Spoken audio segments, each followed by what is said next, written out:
चलते बिलिंग में आपको यहाँ डेट के ऊपर कैश पता चल रही है, मीन्स आज का टोटल सेल कितना हुआ है वो यहाँ पे चल रहा है।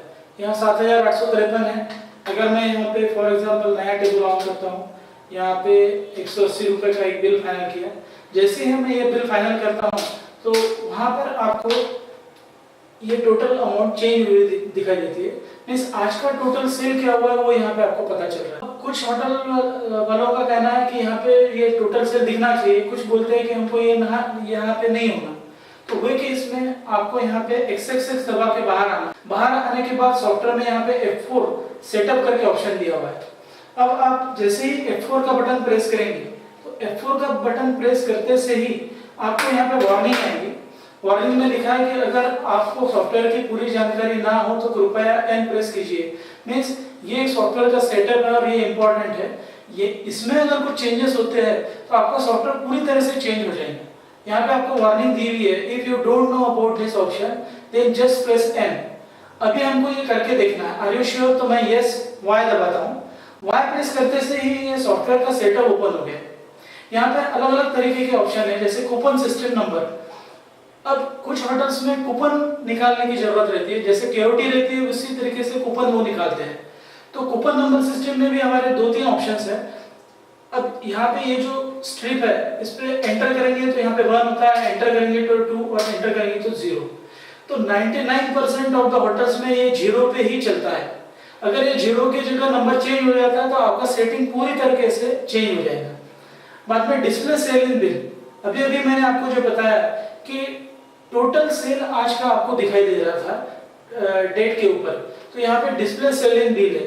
अगर इसके ऊपर जाकर मैं एंटर की प्रेस करता हूँ, जैसे कि यहाँ एंटर की प्रेस मैं करता हूँ, एंटर की प्रेस करते से ही यहाँ पे डिस्प्ले सेल इन बिल के सामने नो हो गया।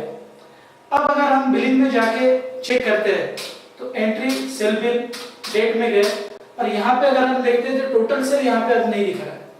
तो इस तरीके से अगर आपको टोटल सेल यहाँ देखना है तो आप F4 सेटअप में जाके उसको यस या नो करके देख सकते हैं। और इसी तरीके से जैसे यहाँ पे पेड अनपेड है, समझे एक बिल फाइनल हो गया तो यहाँ पे रेड कलर में आ रहा है। अगर आपको ये नहीं चाहिए तो वो केस में आप F4 सेटअप में जाएंगे, वार्निंग को यस बोलेंगे और पेड अनपेड स्विच करके सबसे नीचे का ऑप्शन है। अब यहाँ पे यस है, अगर मैं यहाँ पे नो कर देता हूँ तो अब यहाँ पे रेड कलर में जो होता था बिल फाइनल होने के बाद वो प्रोसीजर होना बंद हो जाएगा। जैसा अभी ये 5 नंबर टेबल है, ये 5 नंबर टेबल मैंने ऑन किया है, F1 दबाया और इस बिल को प्रिंट कर दिया। प्रिंट करने के बाद यहाँ से 5 नंबर टेबल हट गया है, वो रेड कलर में नहीं है।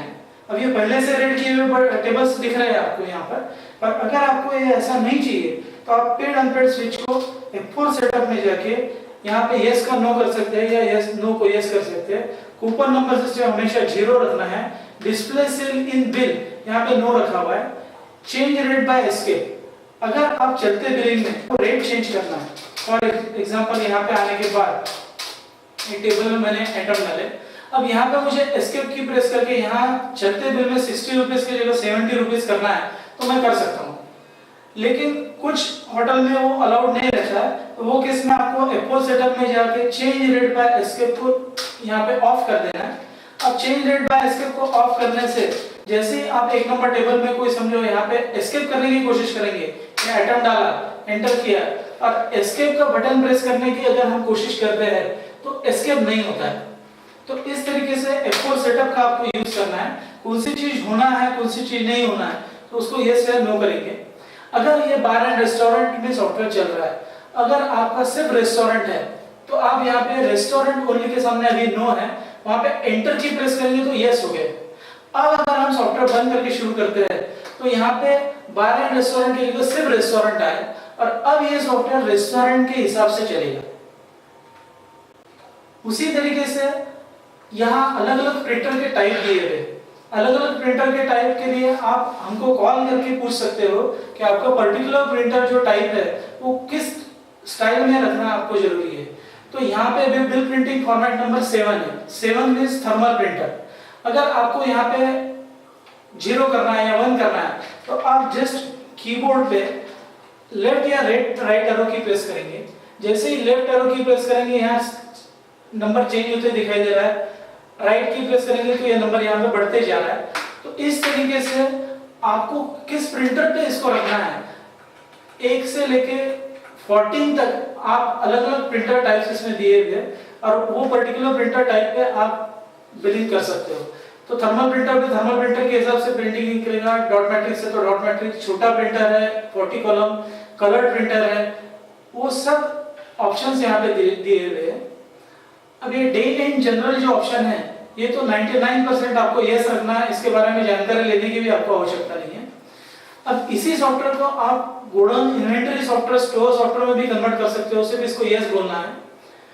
बिल करेक्शन लॉग, अभी मैंने जैसे आपको बताया था कि एक बिलिंग चल रहा है, चलते बिल में F3 की प्रेस करके अगर मुझे यहाँ पे C दबा के अगर कोई आइटम को 2 है उसको 1 करना है तो मैं अभी करेक्शन कर सकता हूँ। लेकिन अगर मुझे ये करेक्शन ऑफ करना है, यहाँ पे मेन ऑप्शन पे F4 सेटअप वार्निंग को यस किया, यहाँ पे बिल करेक्शन लॉक यस और नो ऑप्शन है। अगर मैं इसको बिल करेक्शन लॉक को नो करता हूँ पर यहाँ पर आके एक ऑपरेटर के पासवर्ड से मैं अंदर जाता हूँ, अभी अगर F4 सेटअप में जाके मैं F4 सेटअप में जाने की कोशिश कर रहा हूँ तो यहाँ पे वो सॉरी बोल रहा है। इसका कारण ये है कि मैंने जो पासवर्ड डाल के अंदर आया हूँ वो पासवर्ड ऑपरेटर का है। अभी देखो मैं एक सॉफ्टवेयर फिर से ऑन करता हूँ, अंदर जाते वक्त एक मास्टर ऑप्शन है, मास्टर मीन्स मेन मालक या मैनेजर का पासवर्ड। अब अगर मास्टर के पासवर्ड से अंदर जाके मैं ये ऑप्शन ओपन करता हूँ तो अब F4 बटन प्रेस होगा। F4 प्रेस करते से अभी यहाँ पे सॉरी नहीं आया, अभी यहाँ पे वार्निंग आ गई, इसको मैं यस किया क्योंकि ये सिर्फ चीजें मास्टर पासवर्ड को ही ओपन है। अब ये F4 सेटअप में आप अगर मास्टर पासवर्ड है तो ओपन करेंगे। अब यहाँ पे बिल करेक्शन लॉक ऑप्शन है, अब यहाँ पे बिल करेक्शन लॉक नो है। अब अगर मैं बिल करेक्शन को लॉक कर देता हूँ, यस कर देता हूँ, अब अगर मैं यहाँ पे ऑपरेटर के पासवर्ड से जाता हूँ, अब बिलिंग में जाने के बाद F3 बिल करेक्शन करता हूँ, तो F3 बिल में जाने के बाद अगर मुझे अभी ये पनीर भुर्जी 2 का 1 करना है तो मैं C प्रेस करूंगा। C प्रेस करते से ही सॉफ्टवेयर पनीर भुर्जी पे जाने के बजाय आपको करेक्शन लॉक करके एक मैसेज दे रहा है कि अभी ये सॉफ्टवेयर करेक्शन के लिए लॉक किया गया है।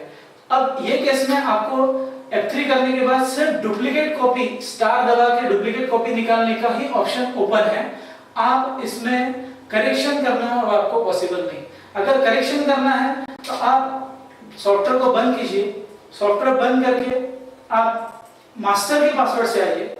अब यहाँ ऑपरेटर के नाम छोड़कर आप मास्टर के पासवर्ड पे एंटर करते हैं और पासवर्ड डाल के अंदर जाते हैं तो अब आपको ये बिल करेक्शन ओपन है। अब आप यहाँ पे C दबाएंगे तो C दबा के पनीर भुर्जी 2 की जगह 1 कर सकते हो। मींस करेक्शन सिर्फ मास्टर के पासवर्ड से ओपन होगा और उसी तरीके से F4 सेटअप भी सिर्फ मास्टर के पासवर्ड से ही ओपन होगा। अब F4 सेटअप में और कुछ ऑप्शन है बिल करेक्शन लॉक के अलावा। यहाँ पे स्वीट काउंटर है, अगर आपका स्वीट काउंटर है तो जैसे रेस्टोरेंट ओनली को मैंने यस किया था वैसे यहाँ स्वीट काउंटर को यस करेंगे तो यहाँ पे स्वीट्स एंड बेकर्स लिख के आएगा और ये सॉफ्टवेयर पूरी तरीके से स्वीट काउंटर में बदल जाएगा। अब स्वीट काउंटर में थोड़ा डिफरेंस ये है कि अगर मैं इसको यस करता हूँ, अब देखो यहाँ स्वीट काउंटर को यस किया, अब सॉफ्टवेयर शुरू करने के बाद बिलिंग में थोड़ा सा एक चेंज है कि यहाँ पे आप कोई स्वीट का आइटम है, फॉर एग्जांपल जवार रोटी है स्वीट का आइटम है, अब यहाँ पे मुझे 1 किलो 250 ग्राम अगर डालना है तो मैं डाल सकता हूँ। तो स्वीट काउंटर में ये 3 डिजिट पॉसिबल है, 125 ग्राम 200 ग्राम। समझो फॉर एग्जांपल किसी ने सिर्फ 50 ग्राम कोई आइटम लिया तो मैं 0.05 डालूंगा तो 50 ग्राम ये आइटम सेल होगा और उसी तरीके से स्टॉक भी मेंटेन होता है। मींस स्वीट काउंटर भी आप चला सकते हो। इसी सॉफ्टवेयर को F4 सेटअप में जाके आपको स्वीट काउंटर के सामने यस करना है। यही सॉफ्टवेयर आप बार एंड रेस्टोरेंट के अलावा वाइन शॉप FL2 में भी चला सकते हो। यहाँ पे अगर आप एंटर की प्रेस करेंगे, अब ये वाइन शॉप आपको बारकोड के हिसाब से चलाना है या विदाउट बारकोड, ये वो पूछ रहा है। बारकोड के हिसाब से भी ये सॉफ्टवेयर वाइन शॉप में चलता है। ये सॉफ्टवेयर अगर हम शुरू करेंगे तो ऑटोमेटिकली वाइन शॉप FL2 में चलेगा या CL2 के लिए भी यही वाइन शॉप को यस करना है। सिलेक्शन विद कोड, अगर आपको बिलिंग में कोडिंग चाहिए तो यहाँ पे यस करेंगे। कोड मेनू आइटम को कोड अगर अल्फा न्यूमेरिक है means A1 A2 1 2 3 4 alpha numeric code है तो आप इसको यस बोलेंगे। सिर्फ न्यूमेरिक है 1 2 3 4 इस तरीके से आपने कोड दिए है तो उसको न्यूमेरिक को यस बोलेंगे। बार एंड रेस्टोरेंट में आने के बाद ये सॉफ्टवेयर कोड से चल सकता है। अब यहाँ पे न्यूमेरिक कोड्स डाले हुए 1 2 3 4, यहाँ पे ABCD कुछ भी नहीं है यहाँ पे, तो न्यूमेरिक कोड के लिए भी ये ऑप्शन है, कोडिंग सिस्टम आप इसमें चला सकते हो। तो जस्ट F4 सेटअप में जाके आप अगर सिलेक्शन विद कोड को यस कर देंगे तो ये कोड से चलेगा, इसको नो कर देंगे तो ये विदाउट कोड चलेगा। मल्टी टर्मिनल ऑप्शन भी इसमें रेडी है। अगर आपको 2 कंप्यूटर लगाकर एट ए टाइम एक ही टेबल को 2 जगह से ऑपरेट करना है तो वो भी ऑप्शन इसमें रेडी है। एक ही टेबल में एंट्री दोनों तरफ से होगी, दोनों तरफ से बिल फटेगा, दोनों तरफ से केओटी डाल पाएंगे। मींस फॉर एग्जांपल आपका ए काउंटर है और बी काउंटर है। ए काउंटर पे आपने समझो 5 नंबर का टेबल ऑन किया, उसमें 2-3 केओटीज एंटर की, फिर बी काउंटर से आपने उसी 5 नंबर टेबल को ऑन करके उसमें 2-3 आइटम्स और डाल दिए, और फिर ए काउंटर पे जाकर फिर से उसका प्रिंट आउट निकालना है या फाइनल करना है, बिल तो फाइनल करना है। तो मल्टी टर्मिनल को अगर आप यस करेंगे तो ये भी ऑप्शन इसमें रेडी है। लिकर में लूज स्टॉक भी इसमें पॉसिबल है। अगर आपका बार है तो बार में small peg wise counter stock भी इसमें मेंटेन होता है।